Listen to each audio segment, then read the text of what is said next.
All right, welcome back to the deep dive. Today we're tackling something something a little different. We're going to be looking at how to get the most out of life's experiences. That's right. And really, who doesn't want to do that? Yeah. You know. So you sent us some pieces of this book, Die with Zero, by Bill Perkins. Yes.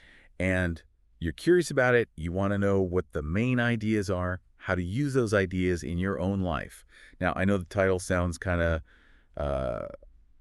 a little bit out there. It's not actually about, like, ending your life with absolutely no money. Yeah. Die with Zero is really more about getting the most fulfillment you can out of life. Right. It's about being strategic, how you use your resources. That means your time, your money, building a really rewarding life and starting now, not waiting around for some future that might not even happen. Yeah, so enjoying the journey, not just the destination. Exactly.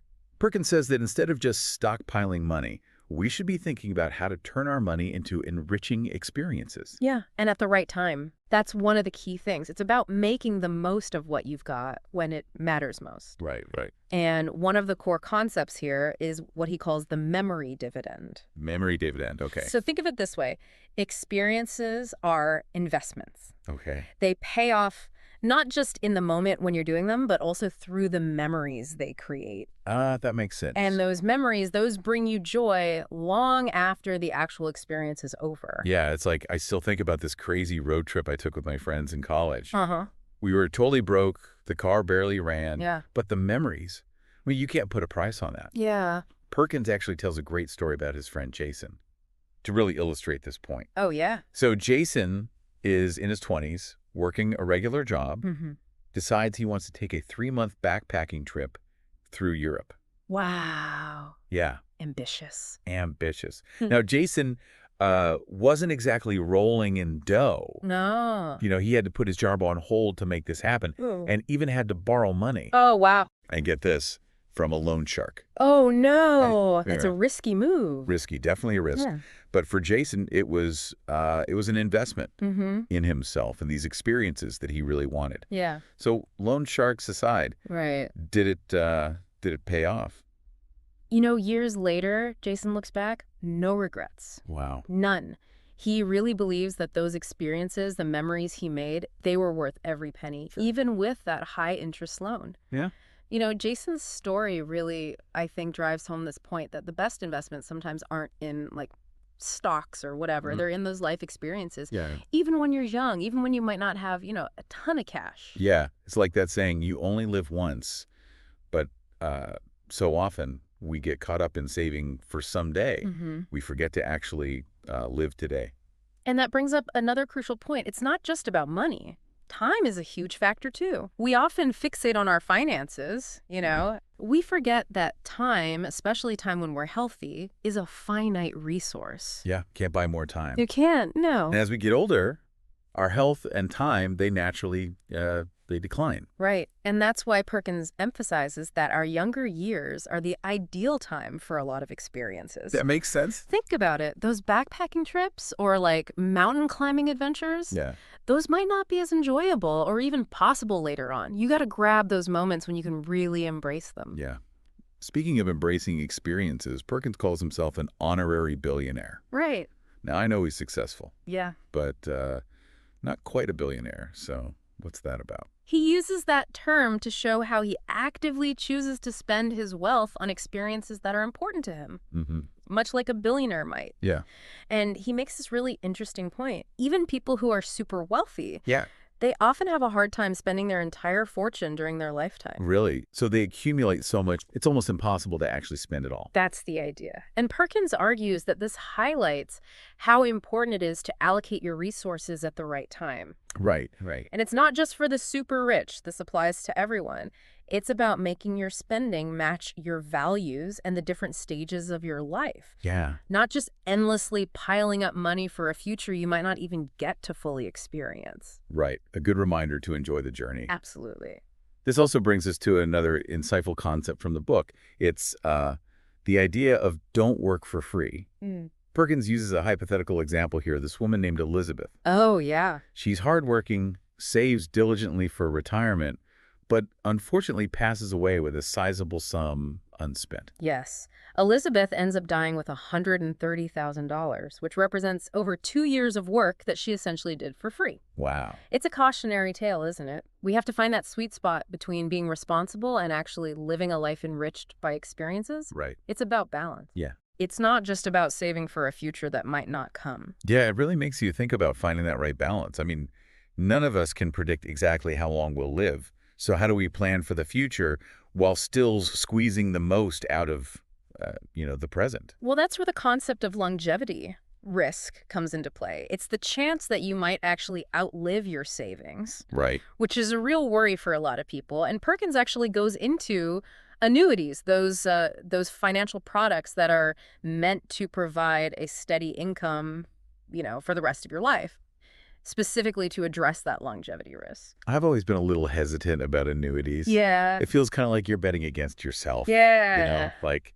hoping you don't live too long. I get that. I get that. And Perkins himself actually expresses some doubts about them. Okay. He suggests that they may not be the best fit for everyone. Mm. He's more for a personalized approach, taking into account your risk tolerance and your financial situation. All right, so one size doesn't fit all when it comes to financial planning. Exactly. It's about finding what works best for you. Yeah. And beyond just money, Perkins really stresses another big thing that affects how much we can enjoy those life experiences. And that is? Our health. Ah, yes. He calls it the greatest multiplier. Yeah. And it's easy to overlook how much our health actually influences how much we can enjoy, adventures and things. Yeah. Even something as simple as, hiking or traveling, those become a lot harder if you're dealing with health problems. It's true. I remember when I hurt my knee a few years back, suddenly even short walks were, actually painful. Yeah. Perkins tells a story about this guy, Stephen Stern. He's a chiropractor. And even though he knew how important health was, he struggled with his weight for years. It just goes to show, even the experts sometimes, Yeah. they can struggle with this stuff. We're all human. Yeah. We know what we should do, but actually doing it consistently. Right. It's a different story. Yeah. But Stephen's experience really shows how ignoring our health, even in small ways, can add up over time. Yeah. Those little aches and pains we shrug off when we're younger, they can turn into serious problems later on and prevent us from enjoying the things we love. It's think of it like an investment. Yeah. Putting effort into your health early on consistently, that pays off big time down the road. Not just physically, but in terms of being able to have all those experiences you want.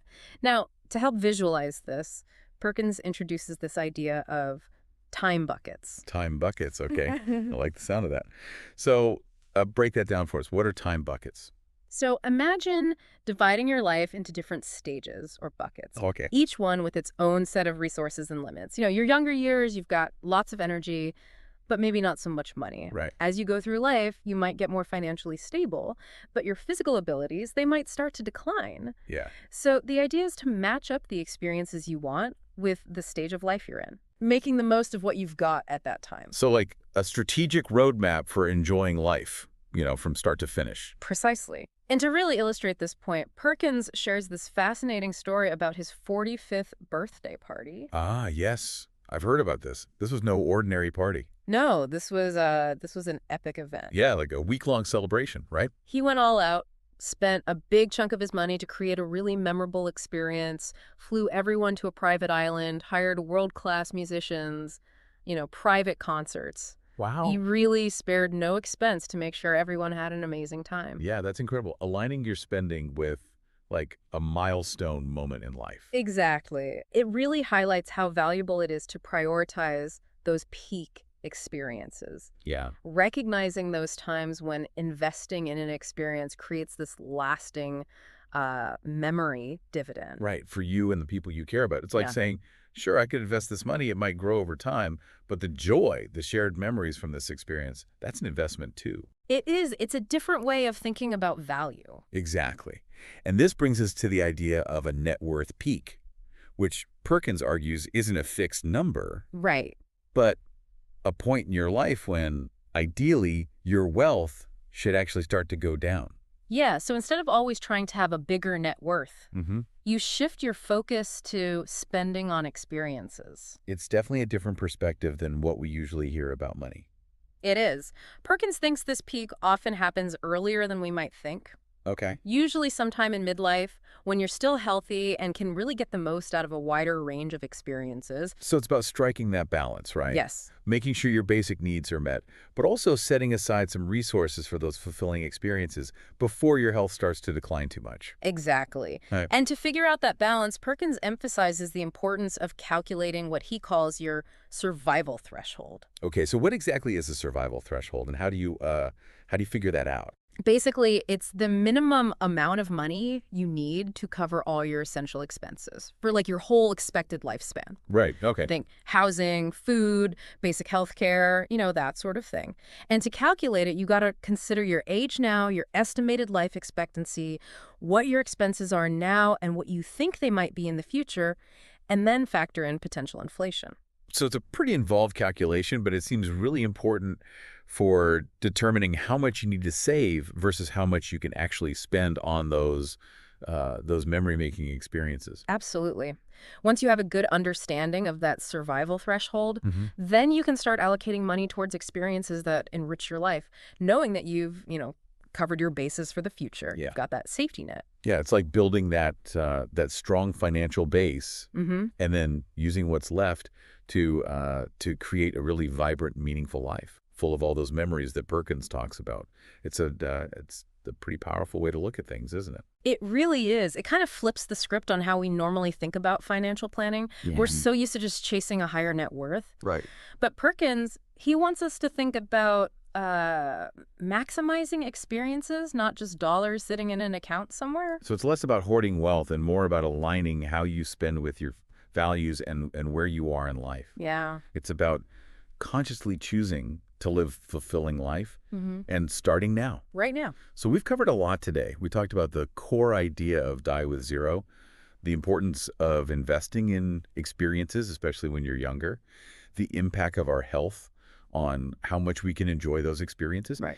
and the strategic use of time buckets and Yeah. finding that net worth peak. And hopefully you're starting to see how all of this can help shape a life that's more full of purpose, Yeah. a life that truly reflects what's important to you.